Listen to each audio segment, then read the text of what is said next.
ठीक है, तो जो टाइम लिखे 8, 9, 10, 11 they can be in AM or PM. And we have some more information given to us. Candy did not visit Eddie between Bunny and Dina and so on. आखिरी में पूछा कि उसने can you tell at what time did they individually visit AD. Okay, nice.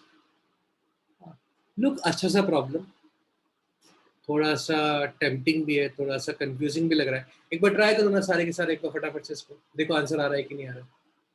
आ जाओ check कर लेते हैं कि आंसर सही है कि नहीं है. देखो अपन यहाँ देखो, Candy did not visit between B and D.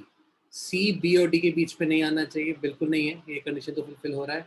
At least one female visited between A and B. नहीं, देखो ना सेकंड वाला स्टेटमेंट अपना इनकरेक्ट हो गया.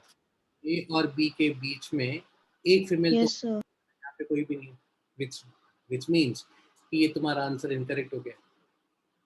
देखो सबसे पहला अपने पास स्टेटमेंट क्या था यहाँ पे, Candy did not visit AD between Bunny and Deena. मतलब सी जो है वो बी और डी के बीच में नहीं हो सकता है ना.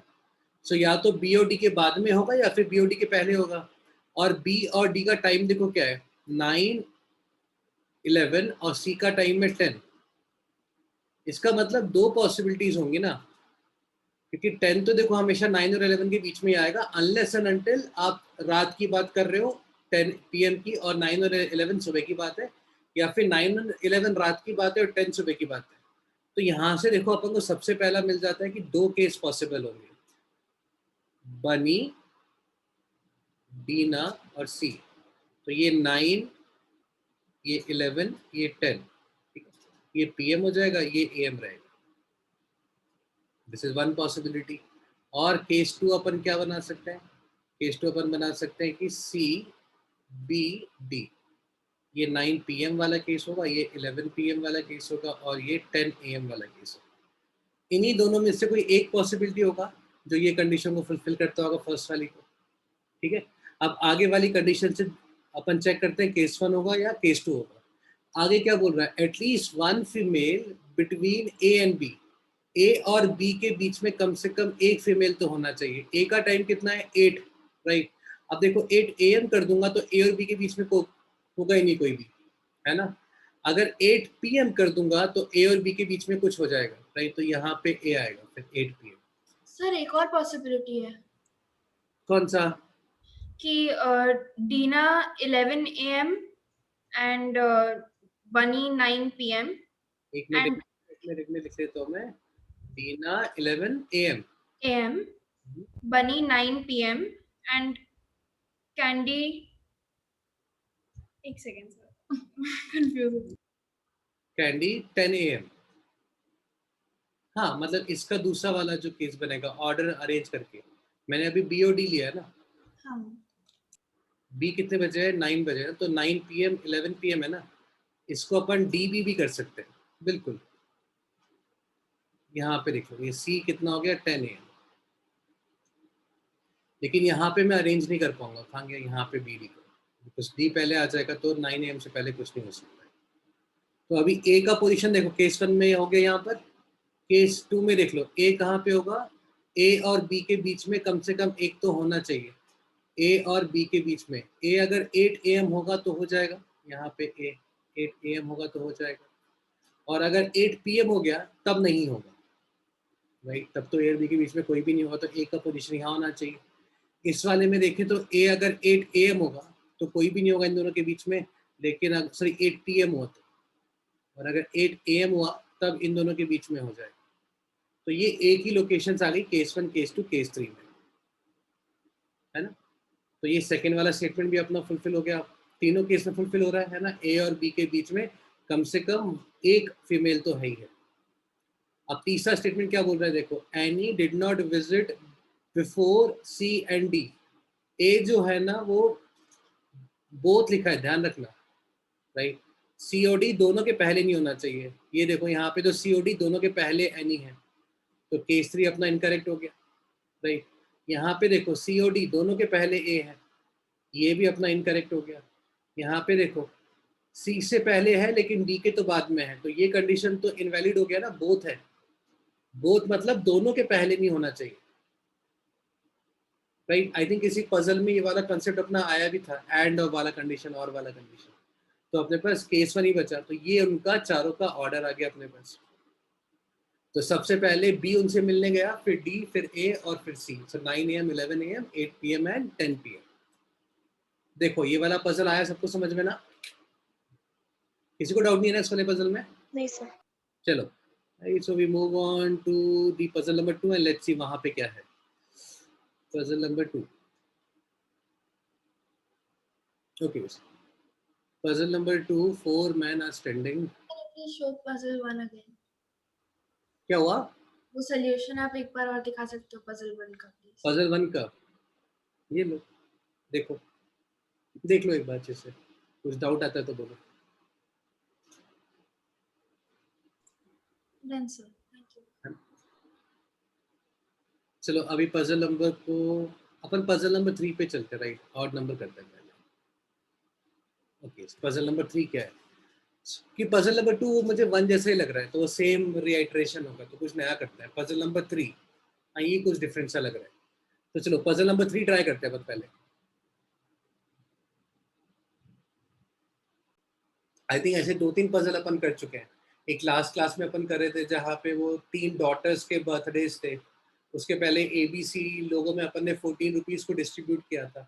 It is of a similar kind of a puzzle. करना क्या है, देखो पहला स्टेटमेंट पढ़ो, उस पहले स्टेटमेंट को पढ़ के लॉजिकली कंक्लूड करो क्या क्या क्या पॉसिबिलिटीज होंगी, उसके बाद में फिर सेकेंड वाले स्टेटमेंट को पढ़ो, फिर देखो कौन सी पॉसिबिलिटी होंगी, फिर थर्ड वाले को पढ़ो और फिर देखो कौन सी पॉसिबिलिटी होगी, तुम्हारा आंसर आ जाएगा।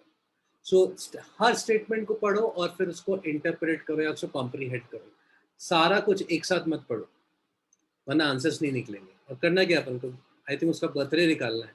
हाँ, when is Cheryl's birthday, so we have to find the birthday of that particular girl. करो फटाफट ट्राई करो। राइट, एकदम सही बोला।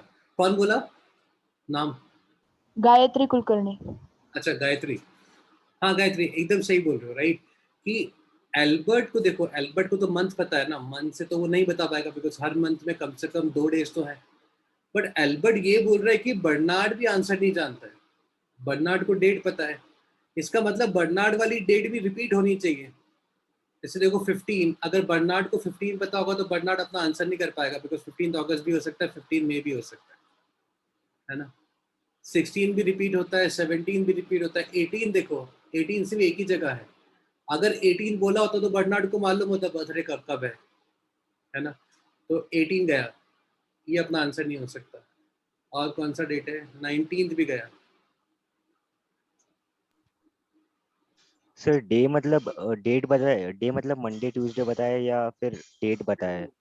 डे मतलब डेट बताया, मंडे ट्यूसडे तो यहाँ पे है ही नहीं ना, डेट। Okay okay. सो ये तो हो गया एल्बर्ट का स्टेटमेंट से।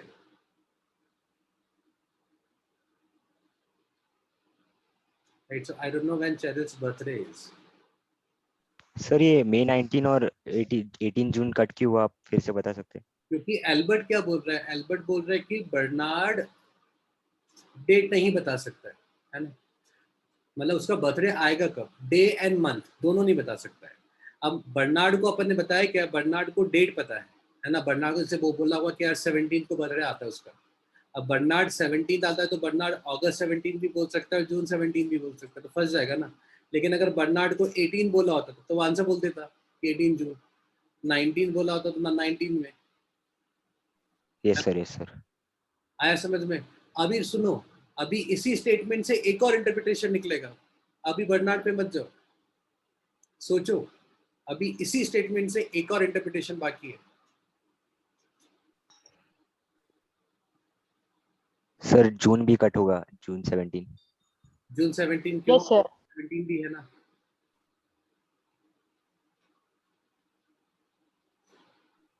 अगर बर्नार्ड के पास 17 होगा तो बर्नार्ड नहीं बता सकता जून है क्या अगस्त है। सर मंथ भी तो रिपीट हो रहा है ना, तो बर्नार्ड को मंथ नहीं पता है, एल्बर्ट को मैंने मंथ बताया और बर्नार्ड को मैंने डेट बताई।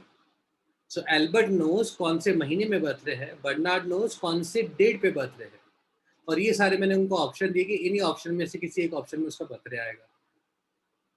सो एल्बर्ट के पास तो मंथ पता है, तो एल्बर्ट तो मंथ में कुछ नहीं कर पाएगा। बर्नार्ड को डेट पता है, लेकिन एल्बर्ट बोल रहा है बर्नार्ड आंसर नहीं कर सकता है। सर हम जून 17 को भी कट कर सकते हैं ना, क्योंकि अभी जून 1 ही बचा है। जून 17 को अपन कट क्यों कर देंगे? क्योंकि जून 1 ही है। अगर उसने जून बताया होता तो वो डायरेक्ट जून बता देता। कौन जून बताया होता तो? अगर एल्बर्ट को जून पता है, लेकिन एल्बर्ट को डेट थोड़ा ना पता है कि 17 है कि 18 है। हम्म। लेकिन अब उसे पता है कि 18 तो नहीं है। एल्बर्ट को कहाँ पता है? सर पर बर्नार्ड को तो पता चल जाएगा। देखो मैं समझाता हूँ यहाँ पे क्या है। कैंसिल कर सकते हैं क्योंकि जून की 2 डेट्स थी और एक कैंसिल हो गई, तो फिर एक ही डेट बाकी है ना। नहीं, वो तो आगे की कहानी है ना, मैं तो अभी सिर्फ इसी स्टेटमेंट को इंटरप्रेट कर रहा हूँ। अभी ध्यान से समझो। देखो मेरे को एल्बर्ट वाला स्टेटमेंट है ना, उससे ये मालूम चला कि एल्बर्ट क्या बोल रहा है कि बर्नार्ड नहीं बता पाएगा कौन से मंथ में है।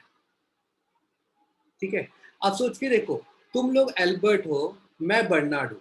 ठीक है, तुम्हें नहीं मालूम मेरे को नंबर कौन सा दिया है। तुम्हें क्या मालूम है मेरे को 14 दिया है, 15 दिया है, 16 दिया है, 17 दिया है, 18 दिया है, कुछ नहीं मालूम।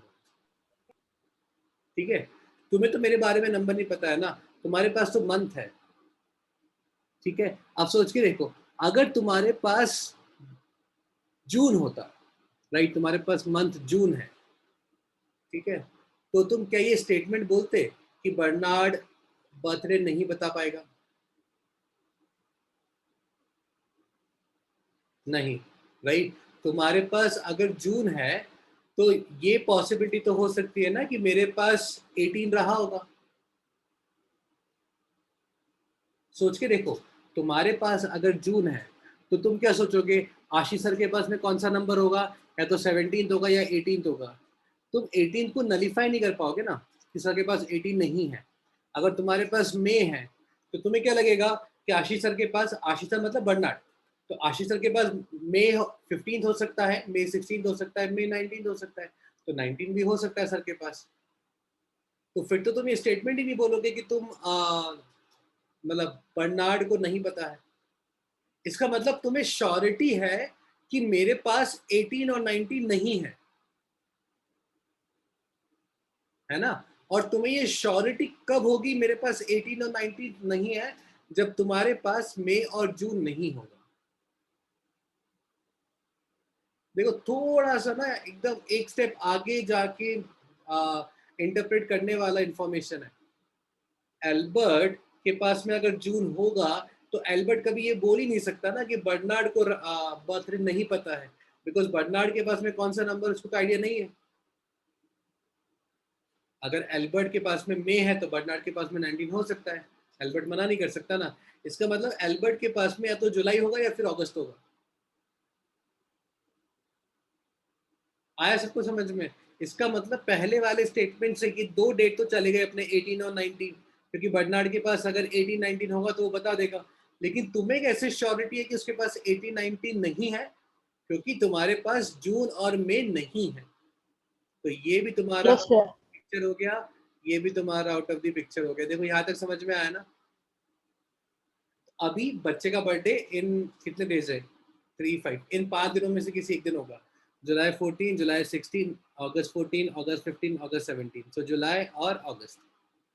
अब देखो ये कहानी होने के बाद में बर्नार्ड भाई क्या बोल रहे हैं। बर्नार्ड कह रहा है, at first I did not know when Cheryl's birthday is, मतलब पहले उसको नहीं पता था चेरिल का बर्थडे कितना है। ठीक है, क्यों? क्योंकि उसके पास 18 19 था नहीं। अगर 18 19 होता तो वो पहले से जानता होता बर्थडे क्या है। ठीक है, तो ये इन्फॉर्मेशन तो अब हमको कुछ नया नहीं दे रही है, बट आई नो नाउ। अब बर्नार्ड क्या बोल रहा है, लेकिन अब मुझे पता है बर्थडे क्या है। तो अब देखो, अगर बर्नार्ड के पास में 14 होगा तो बर्नार्ड ये वाला स्टेटमेंट बोल सकता है कि मुझे पता है बर्थडे क्या है? नहीं, बिकॉज अगर 14 होगा तो अगस्त 14, जुलाई 14, बर्नार्ड अभी भी कंफ्यूज होगा कौन सा वाला बर्थडे है। इसका मतलब बर्नार्ड के पास में 14 नंबर तो नहीं है, तो 14 is out of the context. This 14 is out of the context. अभी क्या बच गया, 16 15 17। अब देखो, अगर बर्नार्ड के पास 16 होगा तो ही नो 16 जुलाई को बर्थडे है। बर्नार्ड के पास 15 होगा तो ही नो 15 अगस्त को बर्थडे है। बर्नार्ड के पास 17 होगा तो ही नो 17 अगस्त को बर्थडे है। सो बर्नार्ड तक पहुंच गए अपन। ये 3 ऑप्शन बचे हुए हाँ हैं। सर। अब चलते हैं एल्बर्ट क्या बोल रहा है। एल्बर्ट बोल रहा है then I also know when Cheryl's birthday is. अब देखो अगर एल्बर्ट के पास में अगस्त होता तो वो अभी भी कंफ्यूज होता बर्थडे है कब, राइट, बिकॉज अगस्त 15 भी हो सकता है और अगस्त 17 भी हो सकता है। इसका मतलब एल्बर्ट के पास में अगस्त नहीं है, एल्बर्ट के पास में क्या है, जुलाई। एक ही है, जुलाई सो इस बच्चे का बर्थडे कब है, 16 जुलाई। 16। देखो आया पजल नंबर 3 समझ में सबको, है ना। थोड़ा सा इंटरप्रिटेशन वाला था, और एल्बर्ट वाला स्टेटमेंट जो था ना पहला वाला, टू बी ऑनेस्ट मेरे को भी बहुत मजा आया इंटरप्रेट करने पे। वेरी फर्स्ट टाइम पे मेरे को भी सिर्फ वही 2 नंबर दिखे थे, जून 18 और मई 19। बट जब मैंने थोड़ा सा और सोचा तो मुझे दिखा कि यार मई और जून भी गायब हो जाएगा। तो मेरे को तो मजा आया, राइट, बहुत ही मजेदार पजल अल्लाह ये ढूंढ के ये लोग। चलो so we move on to the next puzzle, right. तुम्हें क्या लगता है तीनों में से कौन सा वाला सबसे फेयर डिस्ट्रीब्यूशन है? देखो पहला वाला डिस्ट्रीब्यूशन कैसा है कि A 5 लेके आया और B 3 ब्रेड लेके आया, तो गोल्ड कॉइन भी ऐसे डिस्ट्रीब्यूट कर लो, आप 5 ले लो, आप 3 ले लो, that was the first way of distribution. Second वाला कैसा है ना, वो एकदम बाबा रामदेव टाइप से आधा आधा कर लो, इररिस्पेक्टिव आप कितना ब्रेड लेके आए, हाफ तुम रखो हाफ तुम रखो, राइट, दोनों खुश रहो। और तीसरा वाला जो अली ने बोला, अली ने क्या बोला, जो 5 लेके आया ना वो 7 कॉइन्स लेगा, और जो 3 लेके आया वो 1 कॉइन लेगा। एक इंट्यूशन की बात पूछ रहा हूँ, इंट्यूशन से अगर मैं बोलूं बिना पेन पेपर यूज किए, बिना दिमाग यूज किए, तुम्हें क्या लगता है कौन सा वाला सबसे सही होना चाहिए? पहला। पहला वाला, है ना। हाँ सर। मतलब हाँ सर, पहला वाला। That is an honest answer. सबसे पहले जब अपन इस क्वेश्चन को देखते हैं ना, वो तो क्वेश्चन में लिखा हुआ है कि can you explain why this was actually fair, but अगर तुम लॉजिकली ना तो अपन को लगता है कि यार पहला वाला ही तो ठीक है, वो 5 ब्रेड लेके आया, ये 3 ब्रेड लेके आया, तो 5 गोल्ड कॉइन उसका और 3 गोल्ड कॉइन उसका। बट ऑनेस्टली जब तुम सॉल्व करोगे ना तुम्हें मालूम चलेगा तीसरा वाला is the fair one, 7 and 1। ना अभी ट्राई करके देखो कि 7 और 1 वाला सही क्यों है, right. I give you 2 minutes to try, वरना फिर मैं दिखाता हूँ तुम्हें। सर हम रेशियो या अभी सोचना मैंने 5 डाला, तूने 3 डाला, तो जो भी आएगा वो उसी रेशियो में मिलना चाहिए ना, मेरे को भी 5 और तेरे को भी 3। तो वही तो पहला वाला अपना डिवीजन है, लेकिन पहला वाला डिवीजन गलत है। ऐसा नहीं है, देखो नॉर्मली कैसा होता है, जैसे अपन पार्टनरशिप बोलते हैं, राइट, क्लास 9th में या क्लास 10th में तुम पढ़ोगे, ऐसा एक टॉपिक आता है। तो लॉजिकली अगर अपन देखें तो अगर मैंने 5 इन्वेस्ट किया है, लेट्स से अपन एक बिजनेस स्टार्ट करें, ठीक है, मैंने 5 कॉइन इन्वेस्ट किया, आपने 3 कॉइन इन्वेस्ट किया, तो अपन ने 8 कॉइन्स इन्वेस्ट किया। अब जितना प्रॉफिट आएगा वो आप 5:3 के रेशियो में ही डिवाइड करोगे, दैट इज ट्रू। बट यहाँ पे कैसा है ना, यहाँ पे वो 5 ब्रेड्स ना उसने इन्वेस्ट नहीं करी है, उसने थोड़ी तो खुद भी खाया ना, खुद भी खाया, जो बचा वो उसने इन्वेस्ट किया है, राइट। या फिर ऐसे देखो, अली ने जो पैसा पे किया है, अली ने पैसा किस बात का पे किया है, जितना अली ने खाया है, जितना खाना है उसका पे नहीं किया है, अली ने जितना खाया उसका पे किया है। तो अली ने जितना खाया वो आपको निकालना पड़ेगा। सो बेसिकली देखो होगा क्या इसके अंदर, कितनी ब्रेड्स थी, 8 ब्रेड्स थी टोटल, लोग कितने थे, 3। सो हर किसी ने 8/3 ब्रेड खाया है।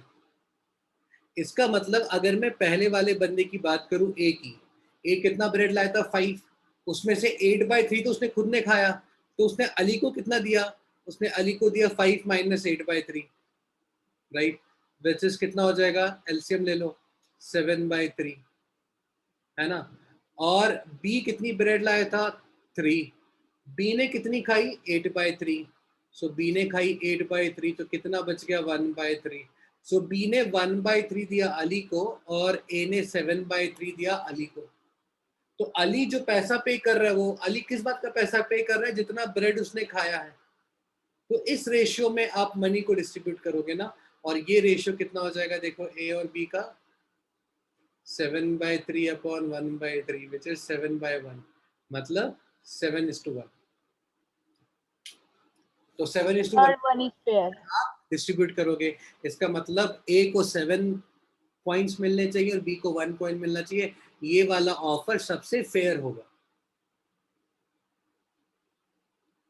है ना, बिकॉज दिस इज अबाउट, क्या बोलते हैं, आप जो पैसा पे कर रहे हो किस बात का पे कर रहे हो, जितना आपने खाया है।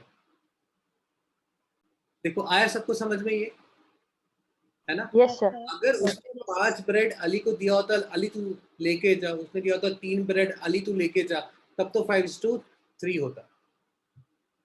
ठीक है, तो 5 के अलावा मैंने अगला नंबर उस समय सुना था 7, तो अपन 7 वाला पजल देखते हैं क्या है। No case, I don't know, देखने में थोड़ा अजीब सा लग रहा है, मेरे को वैसा फील आया, हे भगवान ये क्या है। आ जाओ देखते हैं पजल नंबर 7 क्या बोल रहा है। It is a different puzzle as compared to the others. बाकी में क्या था, कुछ ना कुछ इन्फॉर्मेशन होती है, कुछ नंबर्स होते हैं, 10, 15, ये वो फलाना का। यहाँ पे कुछ नंबर नहीं है, ना नंबर है ना कुछ इन्फॉर्मेशन है, बस इतना सा पता है हर मंदिर में जाने से पहले फूल डबल हो जाते हैं वेल में डालने के बाद में, राइट, और तीसरे मंदिर के बाद में अपने पास कोई फूल नहीं बचा। अच्छा, और सब मंदिर में उसने सेम नंबर ऑफ फूल भी, सॉरी सेम नंबर ऑफ फूल भी, फ्लावर्स भी ऑफर किए। ठीक है, सर ये प्रैक्टिकली पॉसिबल है या ये ऐसे चमत्कार जैसा हमें एज्यूम करना है? बेटा मुझे, चलो वही करते हैं, है ना। तो अपन सबसे पहला टेम्पल 1। सर हाँ बोलो क्या हुआ। सर मुझे एक डाउट है। बोलो बोलो अनीश। हाँ सर, मैंने कैलकुलेशन की कि मतलब x अगर मतलब इनिशियल अमाउंट ऑफ फ्लावर्स है,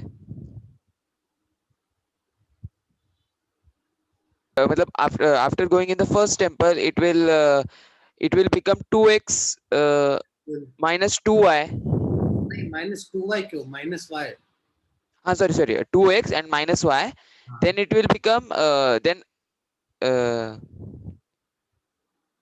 just a minute sir, I will come back. Okay no worries, चलो आ जाओ देखते हैं इसको। तो मैं एक काम करता हूँ, थोड़ा पिक्टोरियल रिप्रेजेंटेशन बना देते हैं। This is temple 1, this is temple 2 and this is temple 3। ठीक है, 82, 83 और 81, और यहाँ अपने पास एक एक वेल है। ये अपना हीरो आया सबसे पहले ये लेके आया x। ठीक है, वेल में गया, मंदिर में गया 2x। ठीक है, y भगवान को दे दिए। जब इधर आएगा तो कितने हो जाएंगे उसके पास, 2x माइनस वाई, है ना। 2x में से y तो उसने टेम्पल को दे दिए, मतलब भगवान को चढ़ाया यहाँ पे उसने। तो अभी वो 2x माइनस वाई लेके आया और इस वेल में आया। अब जब वेल से बाहर निकलेगा तो क्या हो जाएगा, जितने फ्लावर लेके आया उसका ट्वाइस, सो 2 × 2x माइनस वाई, इतना हो जाएगा ना। इसमें से y उसने भगवान को दे दिए। फिर वो वेल में गया। ठीक है, तो वेल में कितना हो जाएगा मेरे, सॉरी ये तो भगवान, वेल में आते वक्त कितना हो जाएगा, 2 × 2x minus Y minus Y. ठीक है, इसको सिंप्लीफाई बाद में कर लेंगे। अब वेल में लेके जब वो वेल से बाहर निकला तो पूरे का ट्वाइस हो गया होगा, so 2x minus Y minus Y, है ना। और ये जितना होगा ये y के बराबर होना चाहिए, है ना, बिकॉज वेल के बाद जितने आपके पास फ्लावर्स होंगे वो y के बराबर ही होने चाहिए ना, बिकॉज जितने हुए वो सारे आप भगवान को दे दोगे, खाली हाथ बाहर आओगे, तो ये फ्लावर्स आपके y के बराबर होना चाहिए। तो ये अपने पास इक्वेशन हो जाएगी। इसको सॉल्व कर लेते हैं। ये कितना हो जाएगा, 4x माइनस का 2y माइनस का y is equal to y, so हो जाएगा 8x 8x is equal to 6y होगा sir. Is equal to 7y, है ना। ये माइनस का 6y होगा, इधर आएगा तो y में ऐड हो जाएगा ना। So, अभी तुम्हारे पास क्या आ गया, 7y आएगा ना, देखो सर मेरा 6 आ रहा है। ना, ये 2, राइट, सो 2 माइनस 1 कितना हो जाएगा, माइनस का 3, माइनस का 3 × 2 कितना हो जाएगा, माइनस का 6, तो माइनस का 6y इस साइड पे होगा। ये होगी ना इक्वेशन तेरे पास, 8x माइनस का 6y इज इक्वल टू। लेकिन सर ये 8x माइनस 6y जो है वो टेम्पल 3 में वहां पे लेके गया था वो, वहां पे उसने एक y ऑफर भी किया ना। समझ गया गायत्री, तू गलती क्या कर रही है, इधर देख। ये कौन से फ्लावर्स हैं जो वेल में जाने के बाद में उसके हाथ में होंगे, राइट। यस। ये कितने होने चाहिए, जीरो की जितने वो ऑफर करेगा उतने। हाँ सर। तो ये y के बराबर होना चाहिए ना, तूने इसको जीरो के बराबर कर दिया, मतलब उसका हाथ खाली हो गया वेल से निकलने के बाद ही। वेल से निकलने के बाद में तो इतने फ्लावर्स होंगे, ये उतने ही होंगे जितने वो भगवान को चढ़ाता है, ताकि जब वो चढ़ा देगा तो उसके बाद में जीरो होंगे। Understood sir. तो अब अपने पास आ गया 8x is equal to 7y। अब देखो इसके अलावा तो कोई और कंडीशन है नहीं अपने पास इस क्वेश्चन में, है ना। तो इससे देखो अपन इसका आंसर निकाल भी नहीं पाएंगे। और गौर से देखो यहाँ पे उसने आंसर पूछा भी नहीं है, उसने क्या पूछा है, minimum number of flowers, right, कि उसके पास में मिनिमम कितने फ्लावर्स होंगे स्टार्टिंग में। मिनिमम होंगे इसका मतलब कि आपका एक डेफिनेट आंसर तो नहीं आ सकता है, लेकिन एक सीरीज ऑफ आंसर आएगा, उस सीरीज में अपन को सबसे छोटा वाला ढूंढना है। तो अभी देखो अपने पास क्या हो जाएगा, 8x is equal to 7y। अब यहाँ पे सोच के मुझे बताओ, राइट, x की मिनिमम वैल्यू कितनी होगी। x एक नेचुरल नंबर होगा कोई ना कोई, x की मिनिमम वैल्यू बताओ मुझे कितना होगा। 8x is equal to 7y, बहुत ही प्यारा। 7y upon 8। तो y नहीं, मेरे को तो मिनिमम वैल्यू बताओ नंबर्स में, 1 2 3 4 5 6 7 8 9 10 11 12 कितना।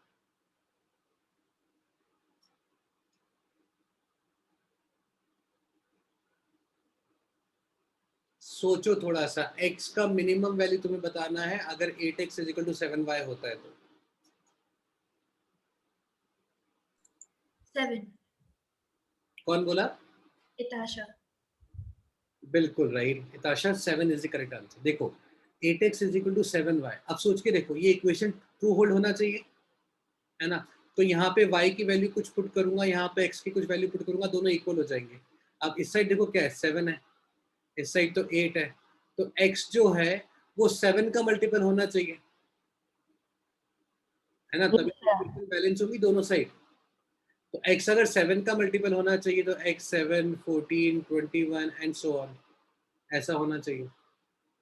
तो x की मिनिमम वैल्यू कितनी हो जाएगी, 7। सो मिनिमम है 7। इसका मतलब वो जब गया होगा मंदिर में तो उसके पास में 7 फूल होने चाहिए।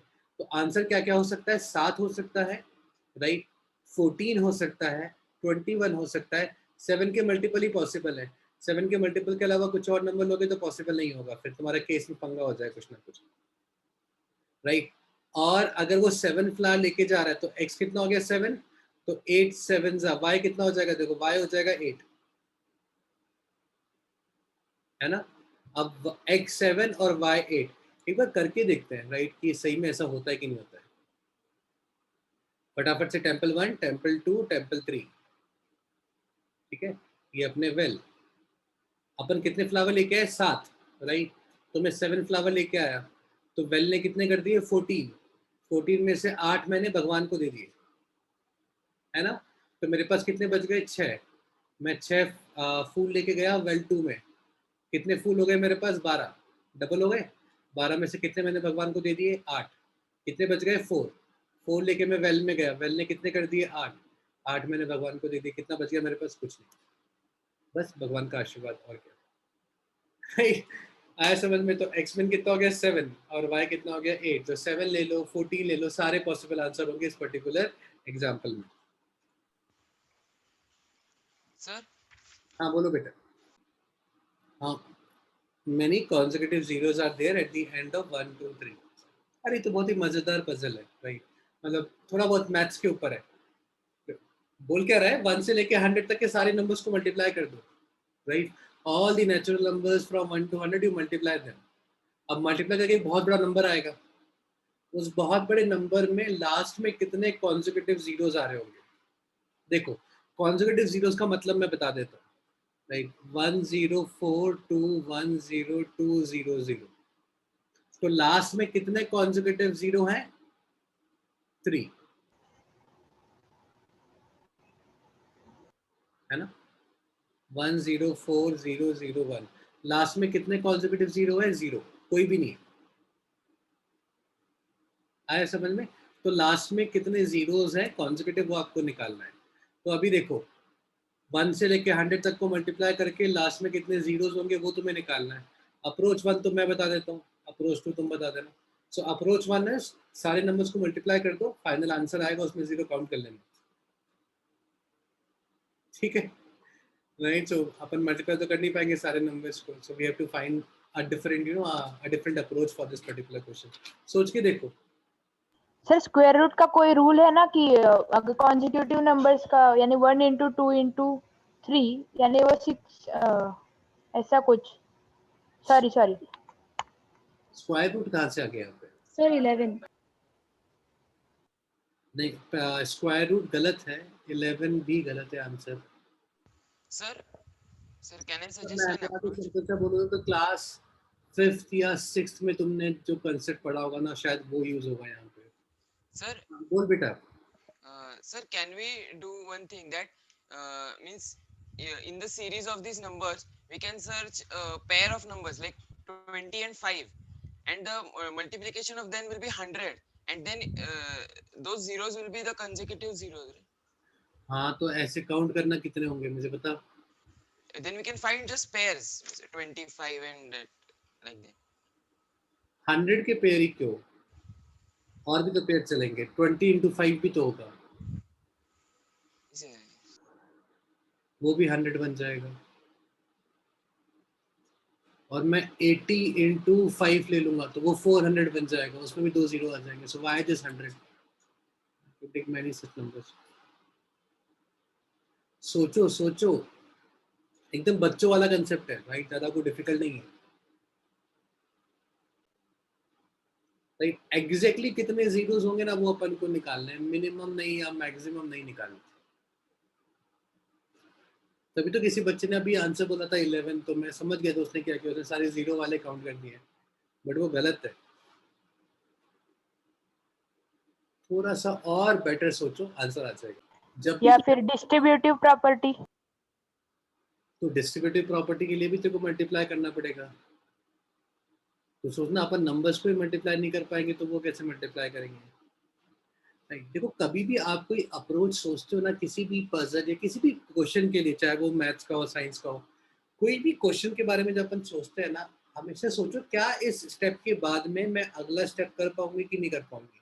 कम से कम 2 स्टेप आगे का सोचो, तो तुम्हें हमेशा दिख जाएगा कि तुम्हारे स्टेप में कुछ गलती है कि नहीं है।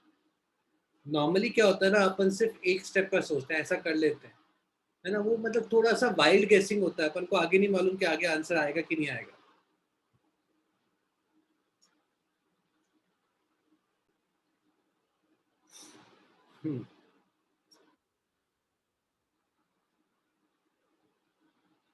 देखो, अभी हमें क्या करना है, हमें नंबर ऑफ जीरोस फाइंड करना है, ठीक है। अब किसी भी नंबर को तुम जब मल्टीप्लाई करते हो तो जीरो कब आता है? देखो, मैं 2 into 3 को मल्टीप्लाई करूंगा तो जीरो आता है कभी? नहीं। नहीं 4 सर। 7 को मल्टीप्लाई करूंगा, जीरो आता है कभी? नहीं। जीरो कब आता है अपने आंसर में लास्ट में? जब आप या तो जीरो से मल्टीप्लाई करो, या फिर बेसिकली मैं ऐसा बोल सकता हूँ, जब 2 और 5 मल्टीप्लाई होते हैं ना, तभी जीरो आता है ना। देखो, 2 और 5 के हाँ अलावा सर। कोई और नंबर को मल्टीप्लाई करोगे तो कभी जीरो नहीं आएगा। 2 और 5 इज द ओनली, मतलब इवन इनटू 5, बेसिकली ऐसे देखिए, इवन इनटू 5, ये तो मैं एक जीरो लाके देता है, ठीक है। इसका मतलब मैं यहाँ पे काउंट करता हूँ पहले तो कितने मेरे पास 5 है ना। देखो, 1 into 2 into 3 into 4 into, यहाँ पहला 5 मिला मुझे, है ना, 6 into 7 into 8 into 9 into 10 मिला। 10, देखो 10 मेरा दूसरा 5 है ना, मैं तो 5 काउंट कर रहा हूँ, 2 into 5। बिकॉज अगर तुम सिर्फ जीरो काउंट करोगे जैसा तुमने 11 के लिए किया था, तो ये 5 भूल जाओगे। ये 5 into 4 कितना हो जाएगा, एक और जीरो मेरे को दे देगा, या फिर 5 into 2 मेरे को एक और जीरो यहाँ से मिल रहा होगा। So we will count the number of 5, ठीक है।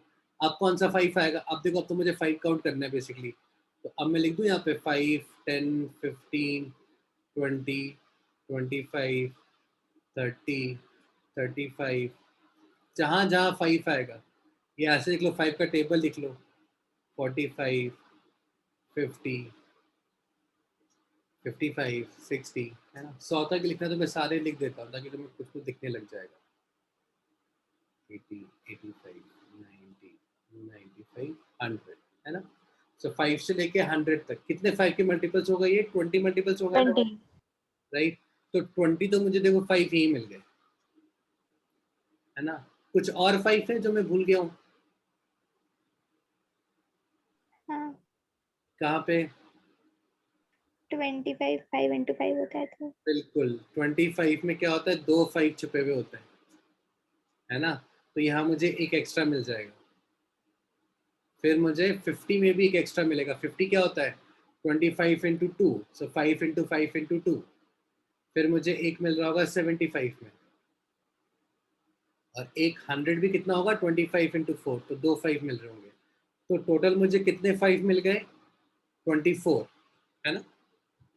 अब देखो, जब ये सारे नंबर मल्टीप्लाई करोगे तो आपके पास कितने 5 होंगे? 24 5 होंगे ना, 1 से लेके 100 के बीच में जब मल्टीप्लाई करोगे। और 2 कितने होंगे? 2 तो देखो मेरे पास बहुत ज्यादा होंगे, because every alternate number will have a 2, है ना? 50 होंगे 2। नहीं, 50 से ज्यादा होंगे ना, क्योंकि 4 में 2 2 होंगे, देख 8 में 3 2 होंगे, 16 में 4 होंगे, 12 में 2 होंगे, तो 50 से तो ज्यादा होने ही वाले हैं, ठीक है? बट मेरे को मतलब नहीं है ना, मेरे पास 5 कितना है? 5 तो मेरे पास 24 ही है, राइट? तो 5 कितने अपने पास? 24, तो इतने 2 तो अवेलेबल है अपने पास, तो मल्टीप्लाई करने पे कितने जीरोस आ जाएंगे अपने पास? 24 जीरोस। तो 1 से लेके 100 तक अगर आप मल्टीप्लाई करोगे, सो वो मल्टीप्लाई करने के बाद में जो फाइनल आंसर आएगा, उस फाइनल आंसर के लास्ट में 24 जीरोस होंगे। ये आप बड़े आराम से बोल सकते हो। देखो ये हुआ क्लियर, 24 जीरोस वाला क्वेश्चन। हाँ सर यस सर किसी को भी डाउट है कुछ भी? नहीं सर समझा समझा? यानी बेसिकली हमें 0 कौन से नंबर को मल्टीप्लाई करके आना है ये हमें पता होना चाहिए, यानी 2 into 5 ये वाला लॉजिक हमें लगाना चाहिए था इसमें। बिल्कुल। और ये वाला लॉजिक अपन ने कब सीखा होगा? आई थिंक 5th से भी पहले सीखा होगा, राइट? कि किसी भी नंबर में लास्ट में 0 कब आता है? जब वो 5 से मल्टीप्लाई करते हैं पर एक गिवन नंबर, राइट? ऐसी बहुत सारी बेसिक चीजें होती हैं जो हम भूल जाते हैं, जो हमारे दिमाग में होती है पर यूज नहीं करते उसको। और वहीं पे कोई पजल बनाने वाला या कोई अच्छा क्वेश्चन, अच्छा टेस्ट बनाने वाला तुम्हें फंसाता है हमेशा। जैसे अभी जैसे मेरे पास जितने भी बच्चे होते हैं ना 11th 12th में, जो जेई वगैरह की कोचिंग करते हैं, जेई वगैरह की प्रिपरेशन कर रहे होते हैं, राइट? उन अभी जेई डिफिकल्ट क्यों होता है? अगर मैं आईआईटी जेई की बात करूँ या नीट की बात करूँ, तो क्या होता है ना, आपको जो क्वेश्चन, जो कंसेप्ट है ना, जैसे क्वेश्चन आप ट्राई करते हो, उनसे वो डिफरेंट क्वेश्चन तुमसे पूछता है। तो अगर तुम्हें ये सब चीज़ें की प्रैक्टिस होती है तो तुम वहाँ पे बहुत अच्छा कर पाते हो, और नहीं होगी तो फिर बैंड बच जाता है, right? Anyways, right, so on this note, we finish off this particular workshop. So take care guys, hasta la vista, bye bye, right? And bye sir thank you sir Thank you, sir. Thank you, bye sir Thank thank you, you sir. Sir Bye, sir. Thank you, sir.